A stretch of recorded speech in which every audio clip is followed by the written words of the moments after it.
আসসালামু আলাইকুম ওয়া রাহমাতুল্লাহি ওয়া বারাকাতুহু বিসমিল্লাহি ওয়াল হামদুলিল্লাহি ওয়াস সালাতু ওয়াস সালামু আলা রাসূলিল্লাহ ওয়া আলা আলিহি ওয়া আসহাবিহি ওয়া মান ওয়ালা ওয়া বা'দ ফাকাদ ক্বালা আল্লাহু তাআলা ফিত তানসীরিল আজিজ ওয়া ফুরকানিহিল কদীম আউযু বিল্লাহি মিনাশ শাইতানির রাজীম বিসমিল্লাহির রহমানির রহিম ওয়াল্লাযীনা হুম লিআমানাতিহিম ওয়া আহদিহিম রাউন সাদাকাল্লাহুল আযীম। সুপ্রিয় দর্শক শ্রোতা, কাছে দূরে বিশ্বজুড়ে যে যেখান থেকে দেখছেন আপনাদের সকলকে আন্তরিক প্রীতি, শুভেচ্ছা ও স্বাগত জানিয়ে শুরু করছি আপনাদের প্রিয় চ্যানেল বাংলা ভিশনের প্রিয় অনুষ্ঠান প্রাত্যহিক জীবনে ইসলাম জিজ্ঞাসা ও জবাব। আর বরাবরের মতো আপনাদের সাথে রয়েছে আমি নাজির মাহমুদ। দর্শক, আপনিও চাইলে আমাদের অনুষ্ঠানে সরাসরি অংশগ্রহণ করতে পারেন। সেজন্য আমাদের স্কুলে যে নাম্বারগুলো আছে সেখানে আপনাকে ফোন করতে হবে। আপনারা অবগত আছেন যে প্রতি বৃহস্পতিবার ঠিক এই সময় আমরা আপনাদের সামনে উপস্থিত হই, সমসাময়িক গুরুত্বপূর্ণ অথবা জীবন ঘনিষ্ঠ কোনো বিষয় নিয়ে আলোচনা করি এবং আপনাদের প্রশ্নের জবাব দিয়ে থাকি। আজও আমরা তেমন একটি গুরুত্বপূর্ণ বিষয় নিয়ে আলোচনা করব, আর তা হলো কোরআন এবং হাদিসের আলোকে আমানতদারিতার গুরুত্ব। আমানতদারিতা এটা অনেক বড় একটি দায়িত্ব। আল্লাহ রাব্বুল আলামিন জান্নাতি মোমেনদের বৈশিষ্ট্য বর্ণনা করেছেন, ওয়াল্লাযীনা হুম লিআমানাতিহিম ওয়া আহদিহিম রাউন, যে তারা আমানত রক্ষা করে আর তারা যে ওয়াদা করে সে ওয়াদাগুলো রক্ষা করে। অপরপক্ষে আমানতের খেয়ানত করা এটা মুনাফিকের আলামত। জান্নাতীদের আলামত হলো তারা আমানত রক্ষা করবে, আর মুনাফিকদের আলামত হলো আমানতের খেয়ানত করবে। সুতরাং বিষয়টি আমাদের কাছে অত্যন্ত গুরুত্বপূর্ণ। আমরা বিষয়ের উপর আলোচনা করব। আলোচনার জন্য দেশের অত্যন্ত বিজ্ঞ দুজন ইসলামী স্কলার উপস্থিত হয়েছেন। চলুন তাদের সাথে পরিচিত হয়ে। আমার পাশে রয়েছেন বিশিষ্ট ইসলামী চিন্তাবিদ, শিক্ষাবিদ, গবেষক, মিডিয়া ব্যক্তিত্ব হযরত মাওলানা professor Mukhtar Ahmad, director centre for religious studies, DIU। আসসালামু আলাইকুম ওয়া রাহমাতুল্লাহি ওয়া বারাকাতুহু। ওয়ালাইকুম আসসালাম ওয়া রাহমাতুল্লাহি ওয়া বারাকাতুহু। আমাদের সাথে আরও রয়েছেন বিশেষ ইসলামী চিন্তাবিদ, শিক্ষাবিদ, মুফাসসির কোরআন এবং মিডিয়া ব্যক্তিত্ব হযরত মাওলানা মুফতি মুহিব্বুল্লাহ আল বাকি নদভী, সিনিয়র পেশ ইমাম, জাতীয় মসজিদ বাইতুল মুকাররম। জি, আসসালামু আলাইকুম। ওয়ালাইকুম আসসালাম ওয়া রাহমাতুল্লাহি ওয়া বারাকাতুহু। জি, মোস্ট ওয়েলকাম আপনাদের। কেমন আছেন? জি, আলহামদুলিল্লাহ। আমি প্রথমে মুক্তার আহমদ আপনার কাছে আসছি যে আমানতদারিতা। আমরা শুধু মনে করি যে টাকা পয়সা রাখলে সেটাই আমানত, কিন্তু আসলে তো ব্যাপারটা তা নেই। বিশাল স্পেস এখানে রয়েছে। আপনার কাছে একটা কথা আমি বললাম, এটাও আমানত। তো এই বিষয়গুলো যদি আপনি আমাদের দর্শকদের বলতেন যে আমানত আসলে কি এবং এটা রক্ষা করা কতটা জরুরি।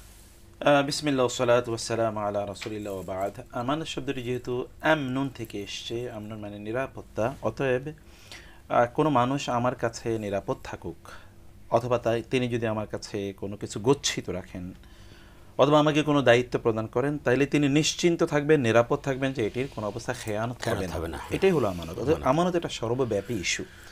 এটি কেবলমাত্র অর্থের সাথে সম্পৃক্ত নয়, বরং এটি আরও সামগ্রিক ইস্যু। এমনকি দায়িত্বের ক্ষেত্রে বরং কোরআনে অনেক বেশি আমানত শব্দের উল্লেখ এসেছে। ইন্না খায়রা মান ইস্তাজাতাল কবিউল আমিন। আল্লাহ তাআলা কোরআনে বলেছেন, ইউসুফ আলাইহিস সালাতু ওয়াস সালাম যখন বলেছেন যে তাকে দায়িত্ব প্রদান করার জন্য মিশরের সেই যে অর্থাৎ ড্রাউট বা সেখানে ইকোনমিক ডিজাস্টার তৈরি হবে, সেখানে দুর্ভিক্ষ তৈরি হবে, এটাকে সেটল অথবা এটাকে আপনার সমস্যার সমাধান করার জন্য, এটাকে ম্যানেজ করার জন্য তিনি বললেন যে আমি এই জায়গায় দায়িত্বশীল। ইন্নী হাফিজুন আমিন, মানে আমি এই কাজটি করার মতো আমি দায়িত্বশীল, আমার এখানে আছে। আবার মুসা আলাইহিস সালাতু ওয়াস সালামকেও কাজে নিয়োগ দেওয়ার জন্য মুসা আলাইহিস সালাতু ওয়াস সালামের মানে হবু স্ত্রী, যিনি পরবর্তীতে স্ত্রী হবেন, তিনি তার বাবাকে প্রপোজ করেছিলেন যে ইন্না খায়রা মান ইস্তাজাতাল কবিউল আমিন। একজন মানুষ যাকে আপনি দায়িত্ব দেবেন তিনি আমানতদার হওয়া, একদিকে স্কিলফুল শক্তিশালী হতে হবে, আবার তাকে আমানতদার হতে হবে। অতএব কোরআন এই কনসেপ্টগুলো কিন্তু আমানতের কনসেপ্টগুলো এরকম। শুধু তাই না, আমরা কাকে দায়িত্বে দেব সেটাও কিন্তু কোরআন আমানতের ইস্যু বলেছে। ইন্নাল্লাহা ইয়ামুরুকুম আন তুআদ্দুল আমানাতি ইলা আহলি। এবং ওলামায়ে কেরাম যুগ যুগ ধরে এই আয়াতের ব্যাখ্যা করেছেন, আমরা যাকে রাষ্ট্রীয় কোনো দায়িত্ব প্রদান করতে চাই অথবা যেমন প্রতিনিধি নির্বাচন করতে চাই, যদি আমরা নির্বাচনের প্রসঙ্গে আসি, তাহলে কাকে আমরা প্রতিনিধি হিসেবে নির্বাচন করব? যিনি আমানত রক্ষা করতে পারবেন। এবং এই কারণে রাসূল ইসলাম বলেছেন যে কিয়ামতের আলামত হচ্ছে কি ইদাআতুল আমানাত। এবং এই কারণে সাহাবায়ে কেরাম যখন বলেছেন মাতা তাকুমুস সাআ, তখন তিনি বলেছেন ইযা দুইয়াতিল আমানাত, ইযা উসিদাল আমরু ইলা গায়রি আহলি ফান্তাজিরিস সাআ। যখন দুইয়াতিল আমানা হবে, আমানত যখন নষ্ট হবে, সাহাবায়ে কেরাম বললেন কিভাবে আমানত নষ্ট হবে? তখন তিনি বললেন অযোগ্য লোকের যদি কোনো দায়িত্ব প্রদান করা হয়। তার মানে দায়িত্ব পালনের ক্ষেত্রে কিন্তু আমানতদারিতা আরও অনেক গুরুত্বপূর্ণ। আমাকে কোনো একটা অ্যাসাইনমেন্ট দেওয়া হলো, অ্যাপয়েন্টমেন্ট দেওয়া হলো, কোনো দায়িত্ব দেওয়া হলো, তার এগেইনস্টে আমি কোনো সুযোগ সুবিধা নিচ্ছি, স্যালারি নিচ্ছি, অনারিয়াম নিচ্ছি, ইনসেন্টিভ নিচ্ছি, অথবা কোনো প্রিভিলেজ নিচ্ছি, কিন্তু আমি সেই কাজটি যথাযথভাবে সম্পাদন যদি না করি, তাহলে এটা আমানতের খেয়ানত। অতএব আমানতের খেয়ানত কিন্তু একটা সামগ্রিক ইস্যু। এমনকি আল্লাহ তাআলা বলেছেন, আরেকটা বিষয় হলো যাকে দায়িত্ব দেওয়া হচ্ছে, তিনিও যদি অযোগ্য হন, জেনে শুনে তাকে দায়িত্ব দেওয়া, যারা দায়িত্ব দিচ্ছে তারাও আমানতের খেয়ানত। বলছি যে ইন্নাল্লাহা ইয়ামুরুকুম আন তুআদ্দু, মানে তোমরা এমন লোক নির্বাচন করবে যে ব্যক্তি এই দায়িত্বটা পালন করার যোগ্য। এটা একটা আমানতদারিতা। আমি কাকে নির্বাচন করছি? এটা চোর বাটপারকে আমি একটা দায়িত্ব প্রদান করলাম, তাহলে আমি আমানতের খেয়ানত করলাম। আবার কোনো একজন ব্যক্তি ওই জায়গায় যদি অযোগ্য হন, তাহলে ওই জায়গাটায় যাওয়ার জন্য তিনি যদি কোনো ধরনের লবিং করেন অথবা তিনি বিভিন্ন ধরনের সুপারিশ নেওয়ার চেষ্টা করেন, ছুটি করেন, তিনিও আমানতদারিতা রক্ষা করলেন না। আবার তাকে কোনো দায়িত্ব দেওয়া হলো, যোগ্য লোককে কোনো দায়িত্ব দেওয়া হলো, কিন্তু তিনি দায়িত্ব যথাযথভাবে পালন করলেন, তাহলে তিনিও আমানতের খেয়ানত করবেন। এই কারণে আল্লাহ তাআলা বলেছেন, ইন্না আরাদনাল আমানাতা আলাস সামাওয়াতি ওয়াল আরদি ওয়াল জিবাল ফাআবাইনা ইয়াহমিলনাহা ওয়াশফাকনা মিনহা ওয়া হামালাহাল ইনসান ইন্নাহু কানা যালুমান জাহুলা। অতএব মানুষ, এটা জুলুম এবং জাহেল, এটা কিন্তু একটা আমানতদারিতার ইস্যু। মানে হচ্ছে এই আল্লাহ সুবহানাহু ওয়া তাআলার নিজাম অনুসারে এই জীবনকে পরিচালনা করা, রাষ্ট্র পরিচালনা করা, সমাজ পরিচালনা করা এবং পরিবার পরিচালনা করা, সবকিছু শরিয়া অনুসারে সকল কাজ সম্পাদন করা, এটা কিন্তু একটা। জি, ধন্যবাদ আপনাকে। আমি আবার আপনার কাছে আসবো। আমি আসছি মহতারাম মুহিবুল্লাহ বাকি আপনার কাছে। আমরা যে আমানতের বিষয়ে আলোচনা করছিলাম, অত্যন্ত গুরুত্বপূর্ণ, যেটা সামগ্রিকভাবে আমাদের প্রফেসর মুখতার সাহেব বললেন যে সামগ্রিকভাবে আসলে এটা সম্পৃক্ত। আপনি আমাদের দর্শকদের জন্য কি বলবেন? যে আলহামদুলিল্লাহি রাব্বিল আলামিন ওয়াসসালাতু ওয়াসসালামু আলা আশরাফিল আমবিয়া ওয়াল মুরসালিন, আম্মা বাদ। আমানত রক্ষা করা এর গুরুত্ব কতটুকু এবং আমানত খেয়াল করলে তার পরিণতি কী, সেই সম্পর্কে এবং আমানত সম্পর্কে কোরআন হাদিস আমাদের প্রফেসর মুখতার সাহেব এই অল্প সময়ে বহু গুরুত্বপূর্ণ আলোচনা করেছেন। আমি তার কথাগুলো রেশ ধরেই কিছু কথা বলবো। প্রথম কথা হচ্ছে আমানত এটা কি? আমানত হলো সেটা এক অপরকে যে বস্তুগুলো রক্ষিত রাখে অথবা সেটা নির্দেশনা রক্ষিত রাখে, সেটা সেজন্য আমি এইভাবে বলি, আমানত সেটা দৃশ্যমানও হইতে পারে, অদৃশ্যও হইতে পারে। যেমন কেউ আমাকে কিছু সম্পদ দিয়েছে, এটা দৃশ্যমান। আবার কেউ আমাকে কিছু গোপন কথা রেখেছে, আপনি ছাড়া আর কাউকে এটা বলবেন না, আপনি আপনার, এটাও কিন্তু অদৃশ্যমান হলেও এটা একটা আমানত। অতএব প্রথম কথা হচ্ছে আল্লাহর পক্ষ থেকে আমাদের আমানত। আপনার হাত, চোখ, পা এইগুলি কীভাবে ব্যবহার করবেন তার জন্য একটা আমানত দিচ্ছে। আপনি চোখে হারাম জিনিস দেখবেন না, আপনি মুখে হারাম জিনিস মুখে নেবেন না, এটা হলো আল্লাহর পক্ষ থেকে একটা দৃশ্যমান বস্তু, যেগুলোর জন্য আল্লাহ পক্ষ থেকে নির্দেশনা দিয়েছেন। আবার কিছু অদৃশ্যমান নির্দেশনাও আছে, যেমন আপনি নামাজ পড়বেন, রোজা রাখবেন, এইগুলি তো কাজ। এরকমভাবে মিথ্যা বলবেন না, মিথ্যা এটা কোনো দেখা যাওয়ার জিনিস না। আপনি চুরি করবেন, এটা দেখা যাওয়ার জিনিস না। চুরিটা প্রমাণ হইতে পারে, চুরি বস্তুটা প্রমাণ হইতে পারে, কিন্তু চুর কাজটা দেখার জিনিস না, অদৃশ্যমান। তো আল্লাহ পাক সেই জন্য বলেছেন, আমি মানুষকে একমাত্র আমানত দান করেছি। এই আমানত আমি পাহাড় পর্বতের কাছে পেশ করেছি, কেউ এটা কবুল করার জন্য, গ্রহণ করার জন্য এটা রাজি হয় না, একমাত্র মানুষ। অর্থাৎ আল্লাহ পাক এখানে আমানত বলতে কি বলছেন? আল্লাহর আল আমরু বিল মারুফ ওয়ান নাহি আনিল মুনকার। এখানে যদিও নাকি আমরা আমানতের একটা ব্যাখ্যা হিসেবে কোরআন শরীফকে বলা হয়, কোরআন শরীফকে এই জন্য বলা হয় যেহেতু আল্লাহর পক্ষ থেকে শেষ নির্দেশনা যেটা আসছে সেটা কোরআন শরীফ। না হলে তো আমানত তো আল্লাহ পাক আদম আলাইহিস সালাতু ওয়াস সালাম থেকে নিয়ে সব মানুষকে দেওয়া হয়েছে। তাহলে শুধু যদি কোরআনের মধ্যে সীমাবদ্ধ করেন, তাহলে তো আদমের উম্মত, মূসা আলাইহিস সালামের উম্মত, নূহ আলাইহিস সালামের উম্মতের উপর আমানত পেশ করা হয় নাই। তাহলে আমানতের মূল অর্থ হলো আল্লাহ আল আমরু বিল মারুফ ওয়ান নাহি আনিল মুনকার। আপনি আল্লাহর নির্দেশনাকে মানা এবং আল্লাহর যেগুলি নিষেধ সেগুলিকে বর্জন করা, সাথে সাথে দৃশ্যমান যেই সমস্ত আল্লাহ পাক আপনাকে নিয়ামত দান করেছেন, সম্পদ দান করেছেন, চক্ষু দান করেছেন, সেইগুলির হেফাজত করা, এটা আল্লাহর পক্ষ থেকে আমাদের প্রতি আমানত। আর আপনার এইখানে আসবো, আমি একটা ফোন নিয়ে আসবো। আসসালামু আলাইকুম। আসসালামু আলাইকুম। আসসালাম ওয়া রাহমাতুল্লাহ। যে কে বলছেন, কোথা থেকে বলছেন? জি জি, আমার দুটি প্রশ্ন রয়েছে। আমি প্রথমত জানতে চাই যে 2024 সালে যে জুলাই গণ অভ্যুত্থান হলো, সেই অভ্যুত্থানে ছাত্র জনতা দেশকে যে মানে স্বৈরাচার মুক্ত করলো, মুক্ত করার পর অন্তর্বর্তী সরকারের হাতে যে দায়িত্ব অর্পণ করেছে, এখন এই অন্তর্বর্তী সরকারের জাতীয় স্বার্থ রক্ষা করা, এটা তো অবশ্যই একটা অনেক বড় একটা আমানত। এই আমানত যদি খেয়ানত করে সেটার পরিণতি কি হবে, এটা একটা জানা। আর দ্বিতীয় প্রশ্নটা হচ্ছে, আমরা যারা মুসলমান আছি, জন্মগতভাবে ইসলামের দিক নির্দেশনা মেনে চলা আমাদের জন্য আমানতদারিতা কিনা, এই দুটো বিষয় জানার ছিল। জি ধন্যবাদ। জি, চমৎকার দুটো প্রশ্ন করেছেন। প্রথম কথা হচ্ছে, মানুষের শাসনের দায়িত্ব নিয়ে রাসূল পাক সাল্লাল্লাহু কি বলেছেন, কুল্লুকুম রাইন ও কুল্লুকুম মাসউলুন আনহু, তোমরা প্রত্যেকেই দায়িত্বশীল এবং প্রত্যেকে নিজ দায়িত্ব সম্পর্কে জিজ্ঞাসিত হবে।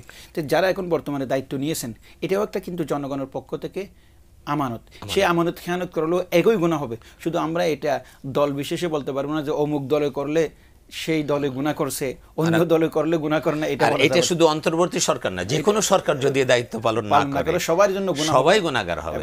পুরো এটা কিন্তু প্রথমে আমাদের যে মানুষকে দায়িত্ব দেওয়া হয়, নেতা নির্বাচন করা হয় বা তাকে সরকারি বেসরকারি যে দায়িত্বগুলো দেওয়া হয়, দায়িত্বগুলো যদি সে যথাযথভাবে পালন না করে তাহলে তো অবশ্যই সে আমানতের খেয়ানত করলো।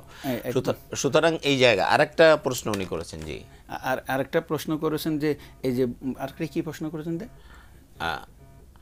আচ্ছা, জন্মগতভাবেই মানুষ মুসলিম, কিন্তু পরবর্তীতে সে যদি তার সেই আরেকটা জিনিস বলেছে যে আমাদের যে বর্তমানে আমরা কোরআন হাদিস, এটাও একটা আমানত কিনা, এটাও আল্লাহর পক্ষ থেকে আমাদের উপর আমানত, এটিও রক্ষা করতে হবে। তাহলে আমি প্রথমে বলছি আল্লাহর পক্ষ থেকে প্রদত্ত আমানত, যেটা দৃশ্যমান হোক অদৃশ্যমান হোক। দ্বিতীয় হলো একে অপরকে যে আমরা আমানত দিয়ে থাকি, যেমন আমরা যারা ক্ষমতাশীল তাদেরকে আমরা সঠিকভাবে প্রশাসনিক কাজ করার জন্য, পরিচালনা করার জন্য, শাসন করার জন্য তাদেরকে দায়িত্ব দিলাম, তারা ঠিকভাবে দায়িত্ব পালন করলো না, সেটাও তাদের আমানত খেয়ানত করলো। অথবা আমাকে কোনো কর্তৃপক্ষ আমাকে একটা দায়িত্ব দিল একটা ইনস্টিটিউট পরিচালনা করার জন্য বা সচিবালয় পরিচালনা করার জন্য, সেখানেও আমি ঠিকমতো পরিচালনা করলাম না, সেখানেও আমি আমানত খেয়ানত করলাম। এমনকি আমার ছেলেদের প্রতি আল্লাহর পক্ষ থেকে দায়িত্ব দেওয়া হয়েছে তাদেরকে দিন শিক্ষা দেওয়া, এটা আমি সঠিকভাবে আদায় করলাম না, এখানেও আমানত খেয়ানত হয়ে গেলো। অতএব আমরা পদে পদে আমানত খেয়ানত করতেছি, যার কারণে আমাদের উপর এই লানত। সবচেয়ে বড় কথা হচ্ছে কি জানেন, আমরা যখন নিজের দায়িত্ব পালন করি না তখন সেটার ব্যাপারে আমরা কোনো অনুশোচনা করি না, কিন্তু অন্যজন যখন করে না তখন আমরা বলি যে এই আমানত খেয়ানত করছে, সেই দায়িত্ব পালন করতেছে না, সে দায়িত্ব নিচ্ছে কেন। কিন্তু আমরা নিজেও যে দায়িত্ব পালন করছি না সে ব্যাপারে আমাদের কোনো অনুভূতি নাই। আমাদের প্রত্যেককে দায়িত্বশীল হতে হবে। এমনকি আমানত খেয়ানত করা, আপনারা তো গুরুত্বও বলেছেন, সবচাইতে আমানত খেয়ানত করার খারাপ পরিণতি কি জানেন? রাসূল পাক সাল্লাল্লাহু আলাইহি ওয়াসাল্লাম ইরশাদ করেন, আয়াতুল মুনাফিকি সালাসুন, ইযা হাদাসা কাযাবা ওয়া ইযা তুমিনা খানা ওয়া ইযা ওয়া'আদা আখলাফা। মুনাফিকের আলামত তিনটা, যখন নাকি সে কথা বলবে মিথ্যা বলবে, যখন তার কাছে আমানত রক্ষা দেওয়া হবে তখন সে আমানত খিয়ানত করবে, এবং সে যখন অঙ্গীকার করবে তখন সে ভঙ্গ করবে। যেমন দেখেন এই তিনটা মিলে কিন্তু একটাই, কথা বলার সময় আমানতদারিতে রক্ষা হচ্ছে না মৃত্যুকদের, আর আমানত দায়িত্ব দিলে সেটাও রক্ষা হচ্ছে না, আর জনগণকে আমি এটা করব, আপনার চাকরি নেওয়ার সময় আমি এইভাবে আদায় করব, ওইভাবে দায়িত্ব আদায় করব, অঙ্গীকার করছে সেটাও আদায় হচ্ছে না, সবগুলি আমানত খেয়ানতের অন্তর্ভুক্ত। আমানত খেয়ানত করলে একটা মুনাফিক, আর মুনাফিকের শাস্তি হলো ইন্নাল মুনাফিকিনা ফি দারকিল আসফালি মিনান নার। মুনাফিকরা ব্যাপারে কোরআন শরীফের মধ্যে আছে, আউযু বিল্লাহি মিনাশ শাইতানির রাজিম, আতুমিনুনা বিবাদিল কিতাবি ওয়া তাকফুরুনা বিবাদ ফামা জাযাউ মান ইয়াফআলু যালিকা মিনকুম ইল্লা খিজুন ফিল হায়াতিদ দুনিয়া ওয়া ইয়াউমাল কিয়ামা। তোমরা কোরআনের কিছু অংশ মানবে, নামাজ পড়লাম, রোজা রাখলাম, আর আমানত দানাতে খেয়ানত করলাম, তে কিছু মানলাম কিছু মানলাম না, তাদের শাস্তি ওই সমস্ত ব্যক্তিদের থেকে বেশি যারা সরাসরি কুফরি করে। সেজন্য আল্লাহ পাক রব্বুল বলেন এই মুনাফিকদের শাস্তি হবে দুনিয়াতেও লাঞ্ছিত হবে, আখিরাতেও কি হবে, সবচেয়ে কঠিন শাস্তি হবে। আমার একজন বলে কি জানেন, এটা আমি এখানে একটু বলি, হুজুর আমাদের দোয়া কবুল হচ্ছে না কেন? আমি বলি আমাদের দোয়া কবুল হচ্ছে তো, আমরা প্রত্যেকদিন জুমার সময় বলি যে আল্লাহ মুনাফিকদেরকে ধ্বংস করো, মুনাফিকদেরকে লাঞ্ছিত করো, তা আমি তো মুনাফিক, দোয়া কবুল হয়েছে বলে তো আমরা লাঞ্ছিত হচ্ছি বেটা। জি, আমি একটা প্রশ্ন নিয়ে আসছি আপনার কাছে। জি জি দর্শক, আসসালামু আলাইকুম। হ্যালো হ্যালো হ্যালো, আসসালামু আলাইকুম। ওয়ালাইকুম আসসালাম হুজুর, আমি ফিরোজ বলছিলাম। হ্যালো হুজুর, আমার কথা হ্যালো শোনা যাচ্ছে? হ্যালো, সম্ভবত লাইনটা বিচ্ছিন্ন হয়েছে সম্ভবত। জি, আপনি। আমি শেখের সাথে দুটো জায়গায় শুধুমাত্র একটু অ্যাড করতে চাই। শেখ তো চমৎকার করে সব ইস্যুগুলো উল্লেখ করেছেন। তোমাদের একটা হলো যে আমানতের ব্যাপকতা আছে। কখনো ব্যক্তিগত আমানত হয়, যেমন আমার সাথে যদি শেখের কোনো লেনদেন হয়, কথাবার্তা হোক, অথবা ফিজিক্যাল নন ফিজিক্যাল, যেটা ভিজিবল নন ভিজিবল যেটা বলেছেন, কিন্তু এর বাইরে হচ্ছে ইন্ডিভিজুয়াল আমানত, একটা হচ্ছে কালেকটিভ আমানত। রাইট, একজন ব্যক্তির আমানত খেয়ানত করা আর হাজার হাজার লোকের আমানত খেয়ানত করা একরকম হতে পারে না। একজন ব্যক্তি তিনি যদি রাষ্ট্রীয় গুরুত্বপূর্ণ কাজে থাকেন, যেমন তিনি প্রধানমন্ত্রী, অথবা তিনি প্রেসিডেন্ট, অথবা তিনি মন্ত্রী, অথবা তিনি সচিব, অথবা তিনি পুলিশের বড় কোনো কর্মকর্তা, এই ব্যক্তির মাধ্যমে লক্ষ লক্ষ লোক ক্ষতিগ্রস্ত হয়েছে।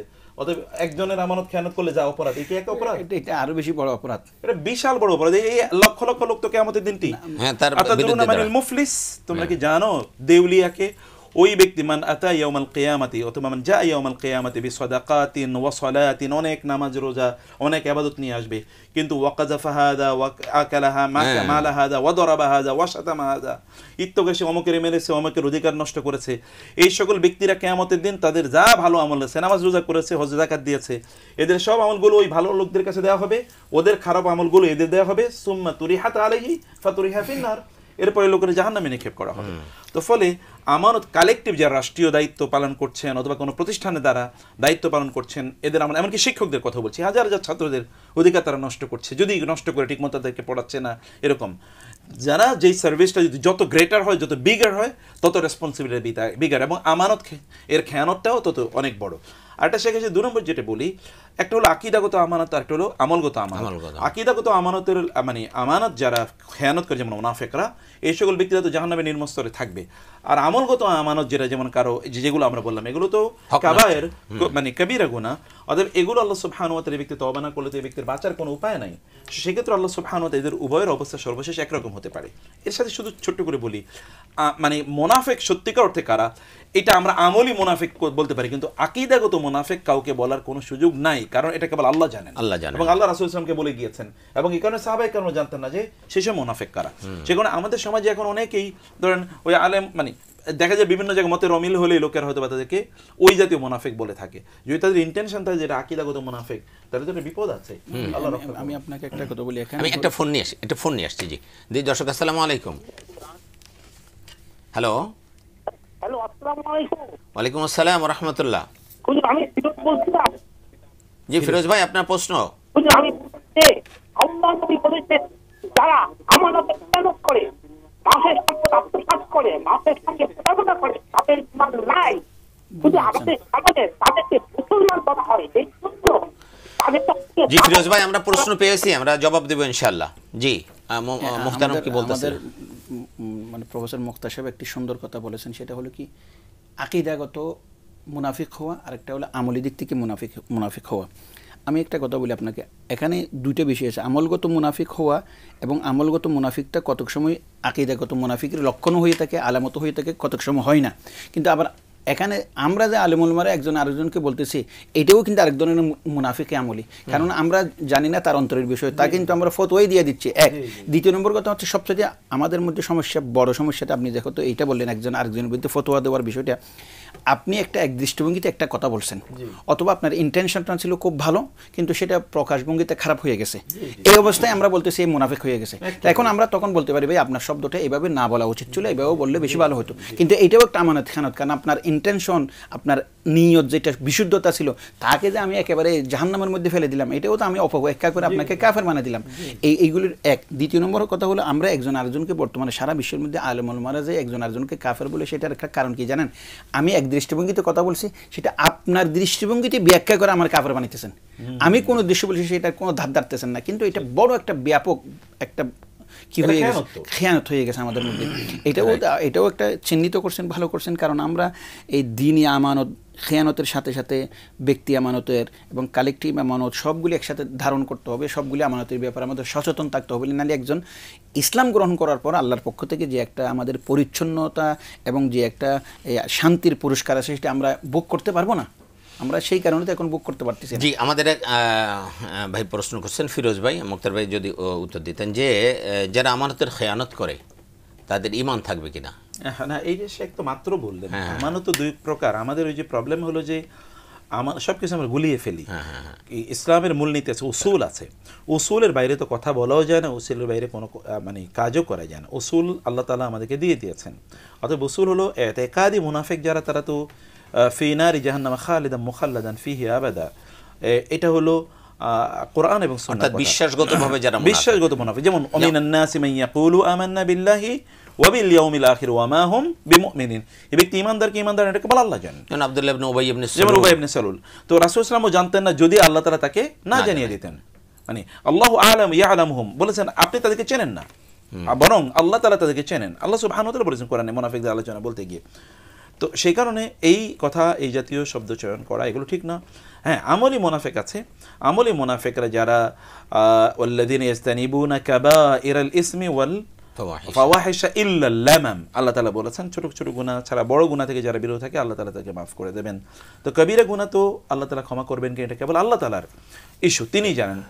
শাফাআতি লি আহলিল কাবাইরি মিন উম্মতি, এটা আহলুস সুন্নাহ ওয়াল জামাতের আকীদা হলো কেউ যদি কবিরা গুনাহ করে তাহলে রাসূল সাল্লাল্লাহু আলাইহি ওয়াসাল্লাম তার জন্য সুপারিশ করবেন। আমরা জানি না ultimately what will happen to them, কিন্তু আমরা সবাইকে এই জাতীয় ঢালাওভাবে ওই জাতীয় মুনাফিক বলা এটা থেকে বিরত থাকাটাই ভালো আমাদের জন্য।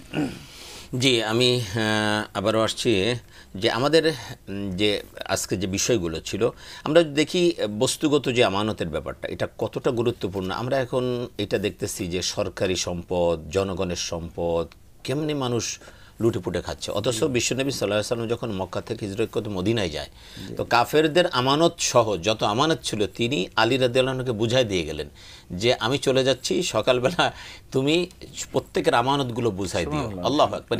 এই যে যে দৃষ্টান্ত বা এইখান থেকে আমাদের আসলে কি শেখানো? এখানে দেখুন, মানে তিনি তো নবী হওয়ার পর তিনি আমানতদার হবেন, এটা আমরা মেনেই নিলাম, ঠিক আছে, বললাম যে না ঠিক আছে, আল্লাহ তাআলা তাকে পরিশুদ্ধ করেছেন, কিন্তু নবী হওয়ার আগে কি তিনি আলামিন ছিলেন? অবশ্যই ছিলেন।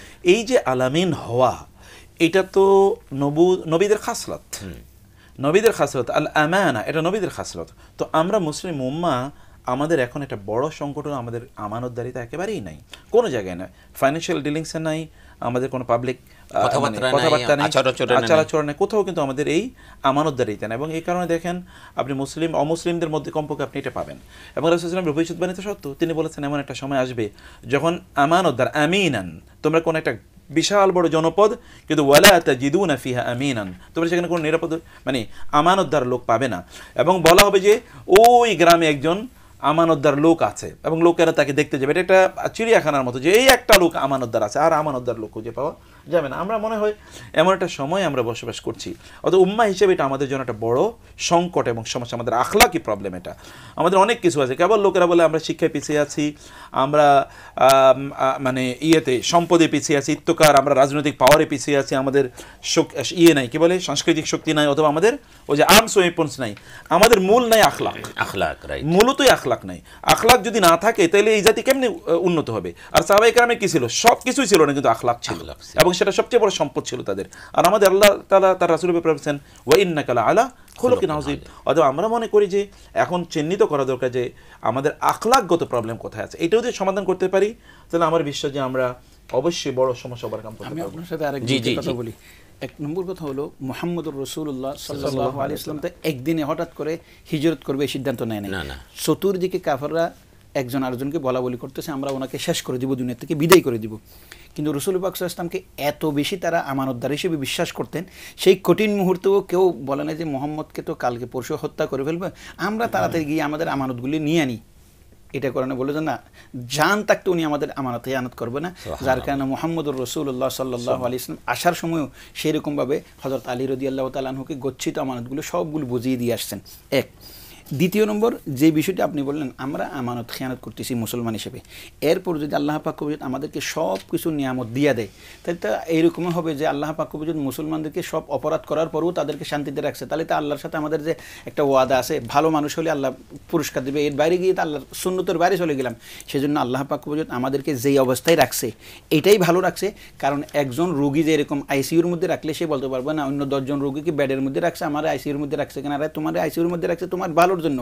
আমরা যে এত মুসিবতের মধ্যে আছি আমরা যে শিক্ষা নেওয়ার জন্য, কিন্তু আমরা এটাকে শিক্ষা নেওয়ার পরিবর্তে আমরা এটাকে অভ্যাস বানাই ফেলছি। এটা হলো আমাদের সমস্যা। আমরাকে আল্লাহ পাক কবুল আমাদেরকে শিক্ষা দেওয়ার জন্য, শিক্ষা নেওয়ার জন্য এই অবস্থায় রাখছে। আমরা যদি এখন আমাদের দ্বারাতে গ্রহণ করি, ভালোবাসা গ্রহণ করি জাতির, এমনকি আমরা তো পরস্পর উপর জুলুম করতেছি। আল্লাহ পাক কবুল কোরআনের মধ্যে বলেছেন যে একজন আরেকজনকে যখন জুলুম করে তখন আমি তাদেরকে ওয়াকাম মিন ক্বরিয়াতিন হালাকনাহা বিজুলমিন, আমি প্রত্যেক কত জাতিকে আমি ধ্বংস করে দিচ্ছি জুলুমের কারণে। জুলুমের অর্থ বিভিন্ন আছে, যদি ঈমান ধ্বংস করা এটাও জুলুমের অর্থ, কিন্তু এখানে হলো পারস্পরিক জুলুম। একজন আরেকজনকে পারস্পরিক জুলুম করতেছি।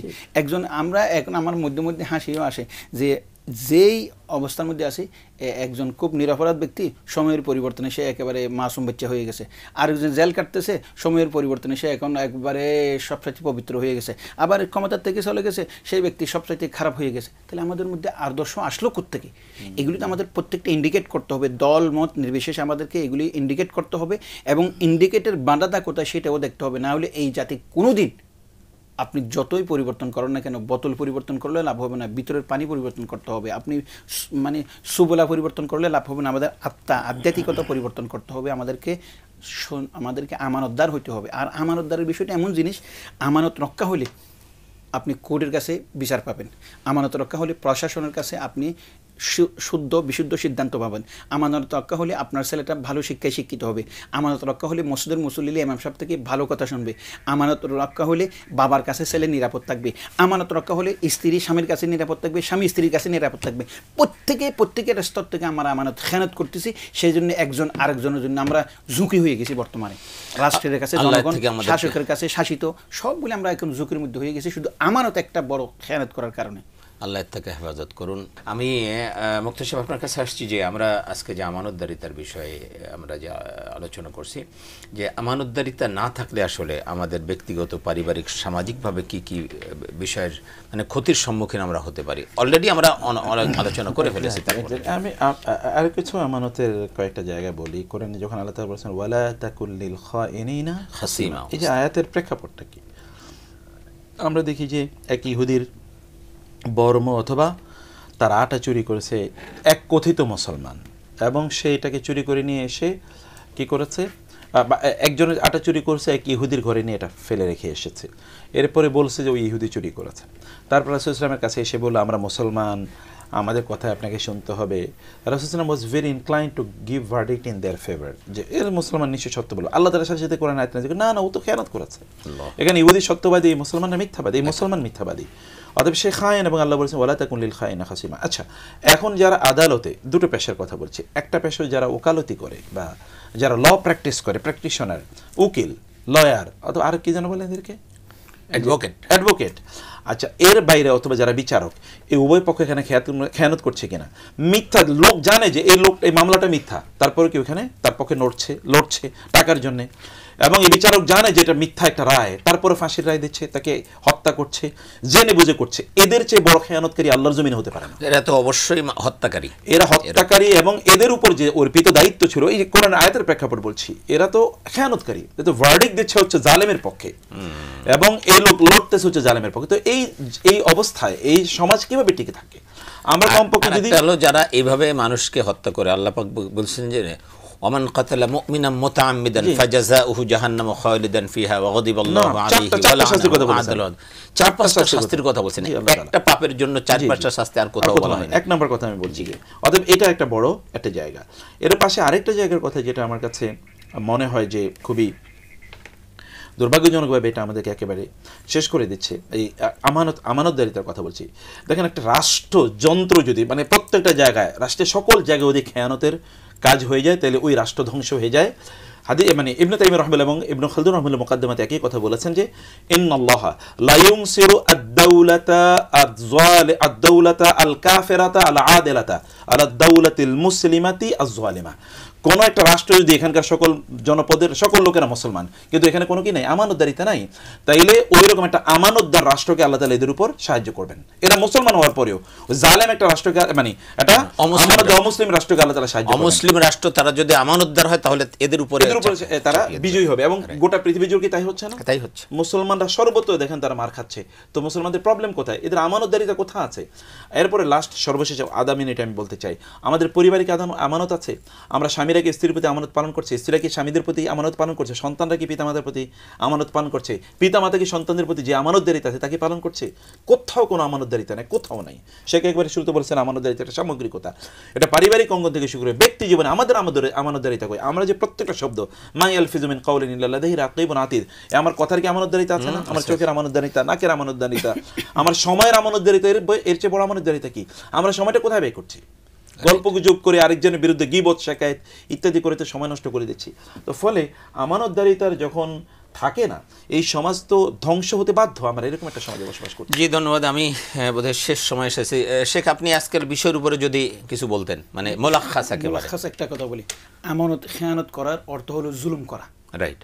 রাসূল আল্লাহ পাক হাদিসে কুদসির মধ্যে বলেন, ইন্নী হারামতু আলা নাফসি আয-যুলমা ফালা তাজলিমু, আমি জুলুম করার মতো আমার ক্ষমতা আছে, তারপর আমি কাউকে জুলুম করি না।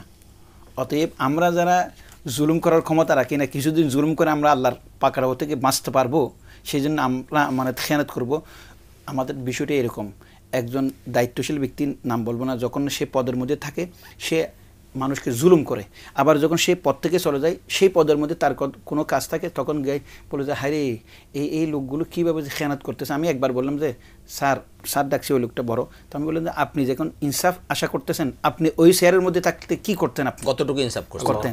আমি সেই জন্য আমি বলি আমরা যারা জুলুম করতেছি, আমরা যারা আমানত খেয়ানত করতেছি, আরেকজনকে ঠকাইতেছি না, বরং নিজে ঠকার জন্য আমি অপেক্ষা করতেছি না। এটাই তো, অপরের দিকে এক আঙ্গুল তুললে নিজের দিকে 4 আঙ্গুল থাকবে। অতএব আমাদেরকে আমানত রক্ষা করতে হবে। আমানত, একটা আমানত যদি রক্ষা হয় তাহলে পুরা দেশ শান্তি হয়ে যাবে।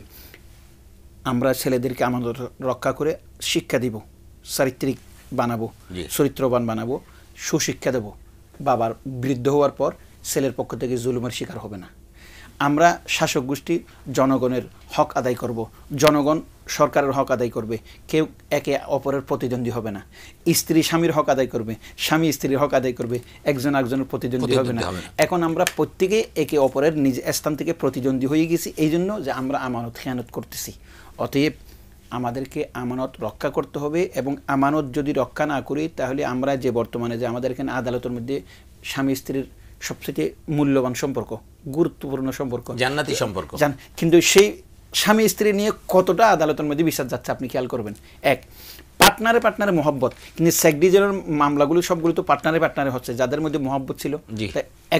একটা আদালতের মধ্যে দেখবেন যে 3 মাস পর পর ডেট পড়তেছে শুধু সেক ডিভিশনের মামলাটা নিয়ে, অর্থাৎ পার্টনারের মধ্যে মহব্বত নাই।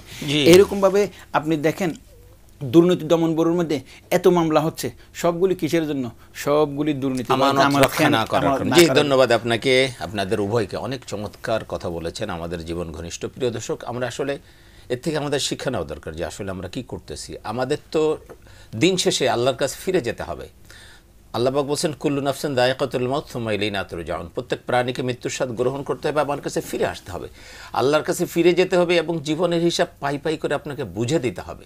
সুতরাং আমরা আসলে কি করতেছি, আমরা কি একবারও চিন্তা করে দেখেছি যে আসলে আমি কতটা স্বচ্ছ আছি? বা আমার একটা কথা আমরা সবসময় মনে রাখবো যে কে কি করলো এটা বড় কথা না, আমি কি করতেছি সেটা হলো আমার হিসাব। কারণ আমার কবরে অন্য কেউ যাবে না, আমার কবরে আমাকেই যেতে হবে, আমার হিসাব আল্লাহর কাছে আমাকেই দিতে হবে। সুতরাং আমরা জন্য এই জায়গাটা থেকে প্রত্যেকে যদি এইভাবে আমরা চিন্তা করে ঠিক হয়ে যাই, তাহলে সমাজ, রাষ্ট্র সব কিছু ঠিক হয়ে যাবে।